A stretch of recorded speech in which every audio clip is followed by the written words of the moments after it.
Apa itu pembangunan berkelanjutan? Pertanyaan ini menjadi bahasan pembuka yang relevan dan penting dalam konteks global saat ini. Jika kita lihat, kondisi lingkungan di sekitar kita sudah banyak mengalami penurunan kualitas. Hal ini selaras dengan pendapat Stock yang memaparkan berbagai kondisi ketimpangan sosial ekonomi yang terjadi di dunia. Di sisi lain, survei yang dilakukan oleh PBB pada tahun 2013 membuktikan adanya ancaman dari dampak perubahan iklim, kelaparan, dan kekurangan gizi yang berpotensi menimbulkan ketegangan dan konflik sosial. Maka dari itu, hadirnya kondisi-kondisi tersebut mendorong berbagai organisasi lokal maupun internasional untuk bertindak demi mengendalikan keseimbangan keberlangsungan dari kehidupan. Sebagai lembaga dunia, PBB telah menyelenggarakan berbagai kegiatan yang ditujukan untuk mengatasi permasalahan terkait sosial ekonomi. Dan salah satu pembahasan yang difokuskan adalah pembangunan berkelanjutan.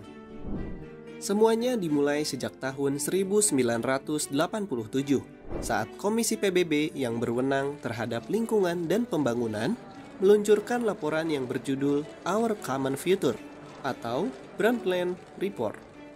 Laporan tersebut merupakan pernyataan yang berisi berbagai masalah lingkungan secara global, terutama dalam hal yang disebabkan oleh kemiskinan di dunia bagian selatan dan pola konsumsi serta produksi yang tidak berkelanjutan di dunia bagian utara. Dari laporan tersebut, pembangunan berkelanjutan diartikan sebagai proses perubahan dalam hal eksploitasi sumber daya, arah investasi, orientasi pengembangan teknologi, dan perubahan kelembagaan menuju keselarasan dan meningkatkan potensi saat ini maupun masa depan untuk memenuhi kebutuhan dan aspirasi manusia.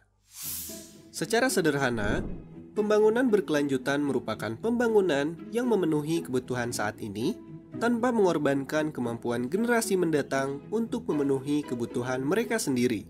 Sehingga muncul konsekuensi yang mengharuskan setiap pembangunan di berbagai negara harus memperhatikan keberlangsungan generasi di masa depan. Dewasa ini, konsep pembangunan berkelanjutan kian berkembang, dan salah satu substansi yang populer adalah 3 dimensi keberlanjutan atau dikenal juga dengan konsep pilar keberlanjutan.